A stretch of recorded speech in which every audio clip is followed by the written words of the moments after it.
നമസ്കാരം. നമസ്കാരം. പക്ഷെ നമ്മളെല്ലാവരും കാത്തിരിക്കുന്ന ഒരു സുദിനമാണ്, പ്രതീക്ഷയോടെ കാത്തിരിക്കുന്ന സുദിനം. ഈ നൂറ്റാണ്ടിൽ ഇന്ത്യ ലോകത്തിലെ മൂന്നാമത്തെ ശക്തിയായി മാറണമെന്ന് 2045 സംഭവിക്കും എന്നാണ് നമ്മൾ കരുതുന്നതെങ്കിലും മറ്റൊരു വലിയ മുന്നേറ്റം, ഒരു മൂന്നാമത്തെ ഡിജിറ്റൽ ശക്തിയായി ഇന്ത്യ മാറിക്കൊണ്ടിരിക്കുന്നു, അല്ലെങ്കിൽ മാറിക്കഴിഞ്ഞു എന്ന് വ്യക്തമായ സൂചന നൽകുന്ന ഒരു വാർത്താക്കുറിപ്പ് നമ്മുടെ മുന്നിലിരിക്കുകയാണ്. ഇന്ത്യ സാങ്കേതിക വിദ്യയുടെ പതാക വാഹകരായി മാറിക്കൊണ്ടിരിക്കുന്നത് നമ്മുടെ മന്ത്രിയായ ജ്യോതിരാദിത്യ സിന്ധ്യ ന്യൂഡൽഹിയിൽ വെച്ച് നടന്ന ഇന്ത്യ മൊബൈൽ കോൺഗ്രസിൽ അദ്ദേഹം സംസാരിച്ചുകൊണ്ടാണ് ഈ കാര്യങ്ങളൊക്കെ വെളിപ്പെടുത്തിയത്. ഒട്ടനവധി പദ്ധതികളാണ് അദ്ദേഹം മുന്നോട്ട് വെച്ചിരിക്കുന്നത്. അത്ഭുതകരമായ ആ പദ്ധതികളെ കുറിച്ച് ഒന്ന് പറയണം. തീർച്ചയായിട്ടും. ഇപ്പോൾ ഈ ഇന്ത്യ മൊബൈൽ കോൺഗ്രസ് സത്യത്തിൽ അത്ഭുതകരമായൊരു കാൽവെപ്പാണ്. ലോകത്തിന് തന്നെ ഈ ഡിജിറ്റൽ ലോകത്തിന് ഇന്ത്യ ഈ പറഞ്ഞ പോലെ ഒരു പതാകവാഹകരായി തീരുന്നു എന്നതിൻ്റെ പ്രഖ്യാപനമാണ്.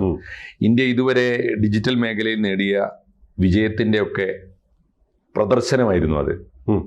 പ്രകടനമായിരുന്നു. അതായത് ഡിജിറ്റൽ പ്രദർശനം കൂടി അല്ലേ, ശരിക്കും കാണിക്കുകയായിരുന്നു, കംപ്ലീറ്റ് കാണിക്കുകയായിരുന്നു, ലോകത്തെ കാണിക്കുകയായിരുന്നു. ഇതാണ് ഞങ്ങളുടെ നേട്ടം, സോഫാർ ഞങ്ങൾ നേടിയിരിക്കുന്നത് ഇങ്ങനെയൊക്കെയാണ്. അത് കാണിക്കുകയും അത് പ്രകടിപ്പിക്കുകയും അത് ഡെമോൺസ്ട്രേറ്റ് ചെയ്യുകയും ചെയ്തു. പ്ലസ് ഇനി ഞങ്ങളുടെ ഡ്രീംസ് എന്താണ്, പ്രോജക്റ്റുകൾ എന്താണ് എന്ന് പറയുകയാണ്. അത് ലോകത്തെ കാണിക്കാനും മാത്രമല്ല, അത് വിപണനം ചെയ്യാനും കൂടി വേണ്ടിയായിരുന്നല്ലോ ആ സമ്മേളനം. തീർച്ചയായിട്ടും. അപ്പോൾ ആ സമ്മേളനം വലിയ വിജയമായിരുന്നു, ചരിത്രപരമായി തീർന്നു എന്നതാണ് അതിൻ്റെ ഒരു പ്രധാനപ്പെട്ട കാര്യം. അവിടെ പ്രധാനമന്ത്രിയുടെ ഏറ്റവും പ്രധാനപ്പെട്ട കാര്യം എന്താ വെച്ചാൽ, ഇപ്പോൾ നേരത്തെ പറഞ്ഞ പോലെ 2004 വികസിത ഭാരത് എന്ന കൺസെപ്റ്റ് പ്രധാനമന്ത്രി പറഞ്ഞുകൊണ്ടേയിരിക്കുന്നുണ്ട്. അത് 2047 ഇന്ത്യക്ക് 100 വയസ്സ് പൂർത്തിയാകുമ്പോൾ, സ്വതന്ത്ര ഇന്ത്യക്ക് 100 വയസ്സ് പൂർത്തിയാകുമ്പോൾ നമ്മൾ അച്ചീവ് ചെയ്യാൻ പോകുന്ന ഡ്രീമാണ് വികസിത ഭാരത് എന്ന് പറഞ്ഞാൽ. സാമ്പത്തികമായി ലോകത്തിലെ ലക്ഷണമൊത്ത ഒരു വികസിത രാജ്യമായി തീരും എന്ന് പറഞ്ഞാൽ ഒരു മനുഷ്യനും പട്ടിണി കിടക്കാത്ത, എല്ലാ മനുഷ്യനും സുരക്ഷിതമായ സാമ്പത്തിക നേട്ടം ഉണ്ടാക്കുന്ന ഒരു കാലമായി അത് 2047 നേടും എന്ന് പറഞ്ഞാൽ. നമ്മുടെ ഒരു സ്വപ്നം അനുസരിച്ച് ഓരോ ഇന്ത്യക്കാരനും ശരാശരി പ്രതിശീർഷ വരുമാനം $20,000 ഒരു വർഷം നേടുന്ന ഒരു നിലയിലെത്തിച്ചേരും. അത് 2047 എന്നാൽ ഡിജിറ്റൽ സമ്മേളനം, ഈ കോൺഫറൻസ് തെളിയിച്ചത് 2025 തന്നെ ഡിജിറ്റൽ മേഖലയിൽ നമ്മൾ ആ നേട്ടത്തിൽ എത്തിയിരിക്കുന്നതാണ്. എന്ന് വെച്ചാൽ 2047 നമ്മൾ സാമ്പത്തികമായി ലോകത്തിലെ മൂന്നാമത്തെ ശക്തിയാവുന്നതാണ് വികസിത ഭാരത്. ഡിജിറ്റൽ ഭാരത് പറയുന്നത് 2025 തന്നെ നമ്മൾ അത് നേടിയിരിക്കുന്നു, ആയിക്കഴിഞ്ഞു എന്ന കണക്കാണ്. അതിന് പറയുന്ന ഒരു അതിന് ഉപയുക്തമായ ഏറ്റവും പ്രധാനപ്പെട്ട കാര്യം പ്രധാനമന്ത്രിയുടെ PLI പദ്ധതിയാണ്. PLI പദ്ധതി എന്ന് പറഞ്ഞാൽ production linked incentive. Production linked incentive എന്ന് പറഞ്ഞാൽ രാജ്യം പുരോഗമിക്കണോ, നിർമ്മാണം നടക്കണം. അതുകൊണ്ട് ഡിജിറ്റൽ മേഖലയിലാണ് ഈ കഴിഞ്ഞ 11 കൊല്ലമായിട്ട് ഏറ്റവും കൂടുതൽ നമ്മൾ ഉൽപ്പാദനത്തിൽ ശ്രദ്ധിച്ചത്. അതിന്റെ നേട്ടം പറഞ്ഞിരിക്കുന്നത് ഇങ്ങനെയാണ്. ഇതുവരെയുള്ള കണക്കനുസരിച്ച് നമ്മൾ 91,000 കോടിയുടെ ഉൽപ്പാദനം നടത്തിയിരിക്കുന്നു ഡിജിറ്റൽ മേഖലയിൽ. 91,000 കോടിയുടെ. ഈ 91,000 കോടിയിൽ 18,000 കോടി കയറ്റുമതി ചെയ്ത് കഴിഞ്ഞു നമ്മൾ. മാത്രമല്ല 30,000 പേർക്കാണ് നമ്മൾ ഈ മേഖലയിൽ തൊഴിൽ കണ്ടെത്തിയത്. അപ്പോൾ 30,000 പേര് തൊഴിൽ ചെയ്തിട്ട് 91,000 കോടിയുടെ ഉൽപ്പാദനം നടന്നു. അതാണ് ഈ പ്രൊഡക്ഷൻ ലിങ്ക്ഡ് ഇൻസെന്റീവ് എന്ന് പറയുന്നത്. അതിൽ 18,000 കോടി കയറ്റുമതി. അപ്പൊ രാജ്യത്ത് തൊഴിൽ കൊടുക്കുക എന്ന് പറഞ്ഞാൽ ആരെങ്കിലും നടത്തുന്ന തൊഴിൽ സ്ഥാപനത്തിൽ വന്ന് പണി കൊടുക്കുകയല്ല, ഓരോ തൊഴിലാളിയും നിർമ്മാതാവായി തീരുക. മനസ്സിലായി. അപ്പൊ രാജ്യത്തിന്റെ ഉൽപ്പാദനം കൂടും. ആ പോളിസിയാണ്, ആ പോളിസിയുടെ വിജയമാണ് ഇത് എന്ന് പറയുന്നുണ്ട്. അതിന്റെ നേട്ടം പറയുന്നത് ലോകത്തിലെ മൊബൈൽ സമ്മേളനമാണല്ലോ നടന്നത്, ഈ ഇന്ത്യ മൊബൈൽ കോൺഗ്രസ്, IMC 2025 എന്നാണ് ആ സമ്മേളനത്തിന്റെ പേര്. അവിടെ പറഞ്ഞത് കണക്ക് ഇങ്ങനെയാണ്: ലോകത്തിലെ ഏറ്റവും കൂടുതൽ മൊബൈൽ ജനസംഖ്യ എന്ന് വെച്ചാൽ മൊബൈൽ ഫോൺ ഉപയോഗിക്കുന്നവരുടെ ജനസംഖ്യ ലോകത്തിലെ മൊത്തം ഉള്ള ജനസംഖ്യയിൽ 20% ഇന്ത്യയിലാണ്. ഇന്ത്യയിലെ കണക്ക് 1.2 ബില്യൺ വരിക്കാരുണ്ട് ഇന്ത്യയിൽ, മൊബൈൽ ഫോൺ വരിക്കാർ. ഏതെങ്കിലും ഒരു മൊബൈൽ ഫോൺ വരിക്കാരനായ 1.2 ബില്യൺ വരിക്കാരുണ്ട് ഇന്ത്യയിൽ. എല്ലാവരിലും അത് എത്തിക്കഴിഞ്ഞു. മാത്രമല്ല ബ്രോഡ്ബാൻഡ് ഉണ്ടല്ലോ, നമ്മുടെ വൈഫൈയുടെ കണക്ഷൻ. ബ്രോഡ്ബാൻഡിന്റെ കണക്ക് 2014 60 മില്യൺ ആയിരുന്നെങ്കിൽ 2014 എന്ന് പറഞ്ഞാൽ കൃത്യം ഓർക്കണം, നരേന്ദ്രമോദി വന്ന കൊല്ലം അന്ന് ഉണ്ടായിരുന്നത് ഇതുവരെയുള്ള ഇന്ത്യ നേടിയിരിക്കുന്ന കണക്ഷൻ എത്രയാണ്? ബ്രോഡ്ബാൻഡിലെ കണക്ഷൻ 60 മില്യനാണ്. പറഞ്ഞാൽ ഏതാണ്ട് 6 കോടി. ആലോചിച്ച് നോക്കൂ, 60 മില്യൺ ജനങ്ങളാണ്. എന്നാൽ ഇന്ന് 2025 അത് 944 എന്ന് വെച്ചാൽ 1000-ഓളം മില്യൺ. ഓ. ആളുകൾ ഇതിന്റെ ബ്രോഡ്ബാൻഡിന്റെ കണക്ഷൻ നേടിയിരിക്കുന്നു. ഇനി ഒരു കണക്ക് കൂടി മന്ത്രി ജ്യോതിരാദിത്യ സിന്ധ്യ, ജ്യോതിർ ആദിത്യ സിന്ധ്യ ഗോളിയോറിലെ രാജകുമാരനാണ്. അപ്പൊ അദ്ദേഹം പറഞ്ഞ കണക്ക് ഇങ്ങനെയാണ്, തെളിച്ചമുള്ള കണക്കാണ്, നല്ല കണക്കാണ്. അപ്പോ 2025 വർഷം പൂർത്തിയാകുമ്പോൾ നമ്മുടെ ടാർഗറ്റ് 944 എത്തും. 970 മില്യൺ ആയി തീരും. 970 മില്യൺ ആയി തീർന്നാൽ ഇപ്പോഴത്തെ സ്റ്റാറ്റിസ്റ്റിക്സ് അനുസരിച്ച് ലോകത്തിലെ 3ാമത്തെ ഡിജിറ്റൽ അതാണ് കണക്ക്. എത്തും എന്ന് പറഞ്ഞാല് ഇപ്പൊ നമ്മള് 2047 സാമ്പത്തികമായി ലോകത്തിലെ 3ാം ശക്തിയാകുന്നാണല്ലോ നമ്മുടെ ഓൾമോസ്റ്റ് എത്തിക്കഴിഞ്ഞു. പക്ഷേ ഡിജിറ്റലി നമ്മളിപ്പോ എത്തിക്കഴിഞ്ഞു. അതാണ് പ്രശ്നം എന്ന് പറഞ്ഞാൽ 25 കൊല്ലത്തിന് ശേഷം നമ്മൾ നേടാൻ പോകുന്നത് ഇപ്പൊ തന്നെ നേടിക്കഴിഞ്ഞിരിക്കുന്നു എന്നുള്ളതാണ് അതിന്റെ. പ്രധാനമന്ത്രി മുന്നോട്ട് വെച്ച 4 ഡികളിൽ അധിഷ്ഠിതമാണെന്ന് അദ്ദേഹം പറയുന്നുണ്ട്. വളരെ പ്രശ്നമാണ്. ആ ഡി വളരെ 4 Ds വളരെ പ്രധാനമാണ്. അത് വികസനത്തിന്റെ അടിത്തറയാണ്. Democracy, demography, digital first and delivery എന്ന് പറഞ്ഞാൽ ഈ ഇന്ത്യൻ ജനാധിപത്യം എന്ന് പറയുന്നത് വോട്ട് ചെയ്യാനുള്ള യന്ത്രങ്ങൾ മാത്രമല്ല ജനങ്ങൾ. രാജ്യത്തിന്റെ എല്ലാ നേട്ടങ്ങളും എല്ലാവർക്കും ലഭ്യമാകണം. അതാണ് നമ്മുടെ ഡെമോക്രസി. അതിനുവേണ്ടിയാണ് നമ്മൾ ഡെമോഗ്രാഫിക്കലി എന്ന് പറഞ്ഞാൽ എല്ലാ വിഭാഗത്തിലും പെട്ട ജനങ്ങൾക്ക് ഈ സൗകര്യങ്ങൾ കൊടുക്കണം.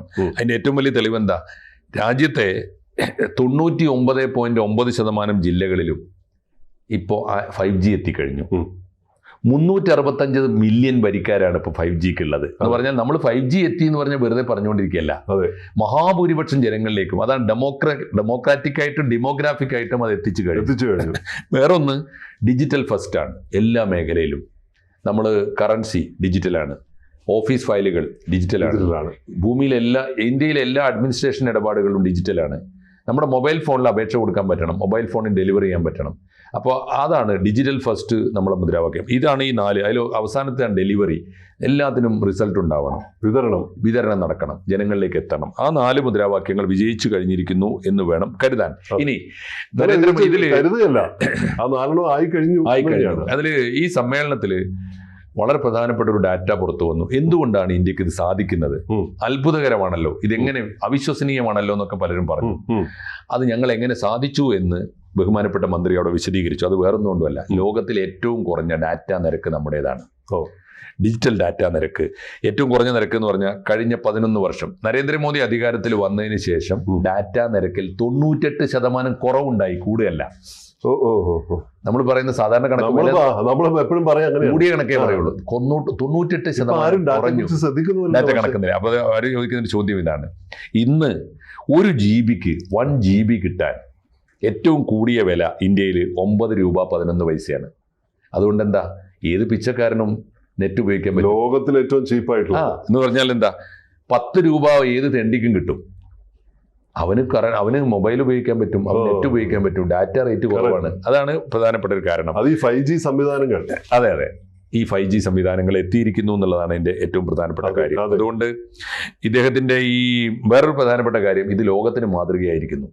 ഈ മുന്നേറ്റം ലോകത്തിന്റെ പതാകവാഹകർ എന്ന് പറഞ്ഞില്ലേ, ഒരു ഡിജിറ്റൽ ക്ലബിനെ കുറിച്ച് അദ്ദേഹം പറഞ്ഞു. അതെ, ഡിജിറ്റൽ പബ്ലിക് ഇൻഫ്രാസ്ട്രക്ചർ, അതാണ് നമ്മുടെ ഒരു മുദ്രാവാക്യം. നമ്മുടെ ഏറ്റവും പ്രധാനം നമ്മൾ ഡിസൈൻ ചെയ്തെടുത്താണ്. DPI എന്ന് പറയും. നരേന്ദ്രമോദിയുടെ ഒരു ബ്രാൻഡ് പോലെ വന്നൊരു സാധനമാണ് DPI.